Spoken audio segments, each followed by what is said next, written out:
시청자 여러분 안녕하십니까?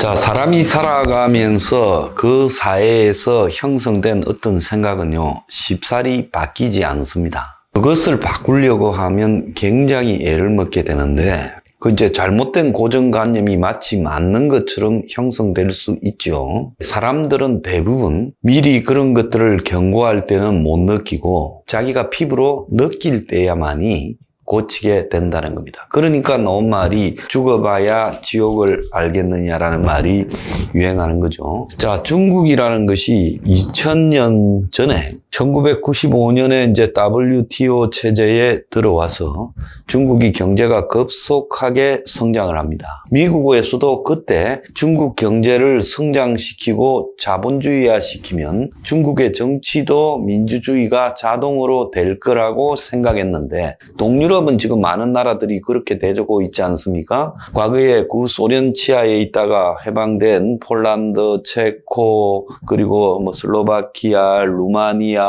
불가리아, 그리고 알바니아, 그리고 우크라이나, 몰도바, 이런 나라들이 전부 민주화가 되고 있지 않습니까? 더디지만은 그래도 이제는 러시아식, 중국식 전제주의 체제보다는 상당히 서구식 민주화에 다가와 있죠. 그래서 중국도 그렇게 될 거라고 생각을 했던 겁니다. 그런데 이런 동유럽 나라들은 그 소련에 편입되기 전에 1945년 이전이나 아니면 1차 세계대전 이전에, 소련 혁명이 나기 이전에 자체적으로 민주주의를 해본 경험이나 그런 시도들을 쭉 했지만은, 중국이라는 나라는 지금 청나라가 망하고 중화민국이라는 게 있었지만 사실 군벌들의 국가였고 민주주의는 아니었죠. 그러다가 이제 그 다음에 넘어간 것이 결국 중화인민공화국, 중공이 됐어요. 한마디로 황제들이 다스리는 전제주의 국가에서 소수 공산당 지도부가 다스리는 이 전제주의 국가로 그대로 간 겁니다. 그래서 과거에는 황제가 있었다면 이제는 공산당의 이 소수 과두 지배 체제에 의해서 가고 있는 거고, 시진핑에서는 그런 황제적인 성격이 더 1인에게 강화되는 쪽으로 가고 있죠. 그래서 오늘날 미국에서 중국을 경제 성장시키면 자본주의화가 진행되면서 민주주의 국가로 될 것이라고 생각했던 1990년대 초반에 미국의 정치적 판단이 틀렸다. 굉장히 후회하고 있죠. 땅을 치면서 후회해요.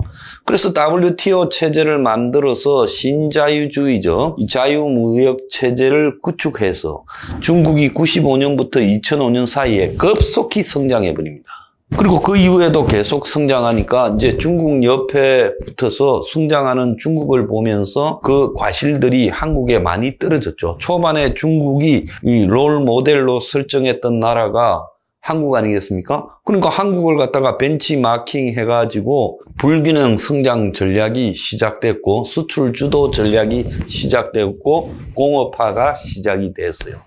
자, 그러니까 중국은 당시 한국에 얻을 게 많았으니까 한국이 가진 발전 전략, 한국이 가진 기술적 노하우, 또 한국 기업들의 오래된 이런 축적된 경험, 이런 것들을 중국이요, 중국 땅을 개방해서 한국 기업들을 끌어들여 가지고 저임금으로 생산을 시키는데 일조하고 한국 투자 유치를 받고, 이러면서 그것이 또 그들이 중간재를 조립해서 수출하는 나라로 되면서 그 중간재를, 소재를 만드는 나라로 한국이 또 등장했죠. 그러니까 한국의 대기업이 중국 특수를 누리고 이제 한 90년대 말부터 얼마 전 2017, 18년까지 굉장히 재미를 봤죠. 그러다가 이제 박근혜 정권 말 사드 배치와 더불어서 한중 간의 관계가 긴장으로 접어들면서 그때부터 이제 본격적으로 중국이 무한한 세계의 머지않아 G1의 국가가 되고 세계 1위의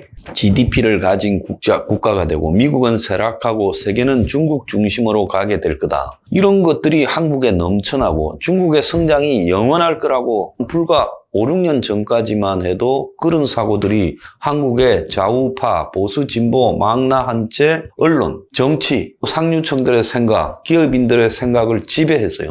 저는 10년 전부터 중국은 망한다. 중국의 성장이 한계에 이르게 되고 저렇게 소수의 공산당 지도부가 자본주의화된 중국의 경제 시스템을 컨트롤하는 데서 모순이 발생할 수밖에 없고 중국의 저임금식 성장이 한계에 이르고 그 다음에 기술로 가는 과정에서 미국하고 충돌도 발생할 뿐만 아니라 한국에도 엄청난 라이벌로 등장할 거다. 그리고 한국과 중국의 기술 격차가 줄어들면서 결국 중국은 한국 기술들을 카피해서 머지않아 한국을 갖다가 추월하려고 들 거다. 이런 경고들을 했는데 그런 것들은 다 무시하고 중국하고 영원히 짭짤한 관계가 진행될 것처럼 생각을 했죠. 그런데 이제 그게 아닌 게 드러났지 않습니까? 최근에 중국하고 교역 관계가 급속하게 줄어들고 중국 정부가 오만하게 한국 기업들을 통제하고 쫓아내기도 하고 한국 내부에서 중국 대사가 총독처럼 행동하고 이러면서 중국의 영향력 하에 한국의 제주도라든지 다수의 이 도시들도 영향을 받게 되고 그러면서 중국 사람들의 행포가 한국에도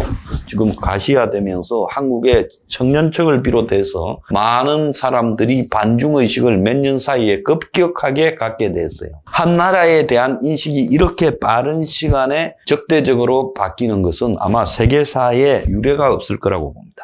그럼에도 한국에서는 정신을 차리지 못하고요. 중국의 리오프닝 효과가 지금 침체에 빠진 한국 경제를 구원할 방법인 것처럼 떠들어댔는데 지금 물 건너간 리오프닝 효과 중국이 떨고 있다. 5월 청년 실업률 21%, 중국에는 디플레이션의 공포가 이미 시작이 됐다. 그래서 소매 판매 증가율이 시장 예상을 밑돌고 있고 골드만삭스 등 중국의 성장률을 전망을 하향 조정했고 중국 당국들이 돈을 아무리 풀어도 금리를 인하해도 먹혀들지 않고 있고 외국인 투자가 감소하기 시작하며 중국이 이미 성장 동력을 잃었다는 이야기가 나오고 이 외국인 투자 감소와 관련해서 중국에서 서양 자본들이 탈출이 시작됐다.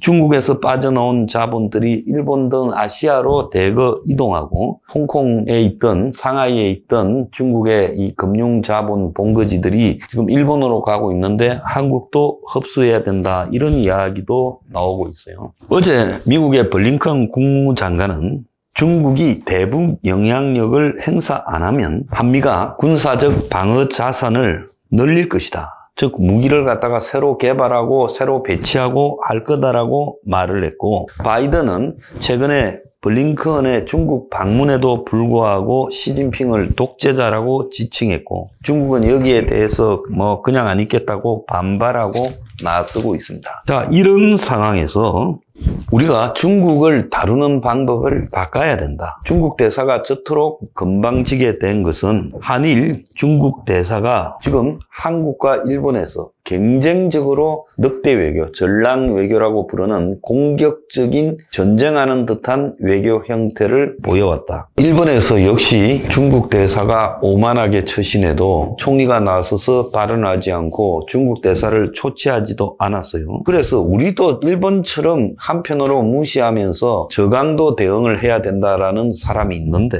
우리가 그렇게 한다고 중국이 우리한테 예를 갖출까요? 천만의 말씀입니다. 그래서 중국을 다루는 방법은요. 과거부터 센 자에게는 중국이 결국은 굽히고 약한 자에게는 밟아버리는 것이 저들이 말하는 중화의 특징이다라고 보고 있습니다. 자, 지금 우리가 중국한테 이렇게 된 부분에 가장 핵심적인 사안으로 최근 두 가지 문제가 떠오르고 있어요. 김기현이가 나서서 중국인 중에 한국의 영주권 가진 사람들이 지자체 선거에서 투표하는 문제, 또 중국인들의 건보 먹튀 현상 두 가지를 거론했습니다. 우리나라는 2006년부터 한국 영주권을 취득한 3년 이상 지난 외국인에게 지방선거 투표권을 주고 있어요. 그런데 중국에 거주하는 한국인이 아무리 오래 살아도 중국은 한국인에게 어떤 투표권도 주지 않아요. 지난해 기준으로 한국의 지방선거에 투표권을 가진 대한 중국인이 10만 명으로 외국 전체 투표권 가진 유권자의 79%, 약 80%를 차지한 겁니다. 이것은요, 언제 입법했냐? 노무현 때인 열린우리당 당시에요. 2006년에 제1교포의 일본 내 참정권 요구를 압박한다라는 명분으로 여야가 합의해서 이렇게 해줬는데 실제 그 혜택은 한국에 거주하는 중국인들만 보고 있는 거예요. 건강보험 적용도 상호주의 원칙에 어긋나서 한국에 체류 중인 중국인은 직장 가입자의 경우 그 가족인 피부양자까지도 한국 국민과 똑같은 건강보험 혜택을 받고 있는데 우리 국민이 중국 현지에 있는 직장을 다녀도 본인과 가족은 국가의료보험이 아닌 민간의료보험에 별도로 가입해야 되고 이런 과도한 의료보험 혜택을 주다 보니 중국 국적의 한국 건강보험 가입자가 2021년에 66만 명으로 4년 사이 20만 명이 늘었고 최근 3년간 중국 국적자를 상대로 한 건보 적자가 1,335억에 달했고 피부양자 자격으로도 33억의 건보 혜택을 본 중국인도 있다는 거예요. 심지어 SNS에 한국의 건강보험 혜택을 보고 튀는 꿀팁이 전수되고 있고 지금까지 중국인이 받아간 건보 혜택이 2,844억, 3천억 가까이 됐다는 거예요. 그래서 중국인들 사이에 한국 국민건강보험 3월에 또 오른다는데 기왕 건강보험료 오른 거 성심성의껏 양털을 뽑아줘야지. 중국판 인스타그램에 올라온 중국인 유학생의 글이에요. 최근 중국 젊은층에서 사용하는 신조어라고 하는 양의 털을 뽑는다라는 하오, 양마오라는 말이 한국말로는 꿀 빤다라는 그런 이야기겠죠. 본전 뽑는다 이야기입니다. 그래서 외국인 중국인의 건강보험료가 5만 1,000원에서 지난 3월 6만 4,000원이 됐어요. 자, 그러니까 중국인들이 그 이상의 꿀을 빨자라고 하는 것이 지금 SNS에 돌고 있고 여기에 대한 중국인의 관심이 폭발적이라고 하는 거예요. 그래서 한국 건강보험 본전 이상 뽑는 꿀팁으로 2년에 한 번 공짜로 건강검진을 챙겨받기, 스케일링 사랑니 발치는 한국에서 싸게 받을 것, 3차 병원도 건보 혜택이 있으니 챙길 것, 이런 것들을 다 공유하고 있다는 겁니다. 자, 현재 국민건강보험법에 따르면 한국에서 일하는 외국인뿐만 아니라 한국에 유학 와 있는 중국인들도 이 혜택을 받을 수 있어요. 그래서 중국 유학생 건강보험료는 체류 자격이 유학에 해당될 경우 50% 경감까지 받는다는 거예요. 자, 심지어 한국 건강보험에 가입하지 않았더라도 한국에서 공짜로 치료받을 수 있는 꿀팁까지 돈다는 거예요. 그래서 무료 진료 가능 병원 리스트, 건강보험 혜택을 받지 못하는 미등록 외국인 등에 대해서 무료 치료를 해주는 다일천사병원을 비롯해서 서울시 의사의 의료봉사단, 함께 아시아라는 기관 등의 주소가 포함되어 있다는 거예요. 그래서 다일천사병원의 한 관계자는 6개월 이상 한국에 머문 외국인 가운데 건강보험 혜택을 받지 못하는 외국인들에게 무료로 치료를 해주는데 여건이 없어도 신분증은 지참해야 하는데 재산 현황이 빈약한지 아닌지 우리가 알 방법이 없다라고 말을 합니다. 왜 이런 서비스를 해주나요? 자, 중국인 빼고 전체 외국인의 건강보험 누적 재정 수지는 1조 6,767억 흑자예요. 그런데 중국인에 한해서는 2018년부터 2021년까지 4년간 적자가 2,844억이라는 거예요. 왜 유독 중국인만 적자가 났을까요? 나머지 필리핀, 베트남, 미국 전부 흑자입니다. 실제로 2021년 국내 병원을 150번 넘게 이용한 외국인이 1,232명이 있었는데 그중 1,024명이 중국인이었다는 거예요. 또 이걸 갖다가 건강보험 혜택을 악용해서 한국에 이 적자를 가중시키는 자는 중국인 피부양자라는 거예요. 그래서 한국은 중국과 가까워 이 싼값으로 왔다 갔다 할 수 있으니까 일부러 입국해가지고 건강보험 혜택 피부양자 자격으로 무료 의료 서비스를 받고 있다는 거예요. 2021년 국정감사에서 33억 가량의 진료를 받은 중국인이 있었는데 본인 부담금은 3억을 지출하고 그 비부양자들로 하여금 엄청난 혜택을 받게 했다는 거예요. 그래서 국내 거주 외국인 직장 가입자는 평균 비부양자가 0.37명이지만 유독 중국인 직장 보험 가입자는 평균 비부양자가 0.49명이라고 합니다. 현재 국내 거주하는 중국인은 6개월 이상 거주하면 의료보험 혜택을 받을 수 있도록 하고 비부양자는 거주 안 해도 받게 돼 있어요. 그래서 우리 정부는 배우자와 미성년 자녀를 제외한 외국인 피부양자도 6개월 후부터 건보 적용을 받게 자격을 강화한다는데 기본적으로 외국인 중에서 중국인은 보험 자격을 박탈해야 된다고 봅니다. 중국이 우리 한국 국민들한테 안 하기 때문에 우리가 이걸 거절해도 아무 상관이 없어요. 한국에 거주하는 중국인들의 지방선거 투표권도 박탈해야 된다. 한국 사람들 상당수가 중국에 친화적으로 되고 중국을 찬양하고 중국하고 가까이 지낸다 한 결과가요. 멍청하게 우리만 투표권 주고 멍청하게 우리만 건보 혜택 주는 겁니까? 좀 반성 좀 하고 삽시다. We are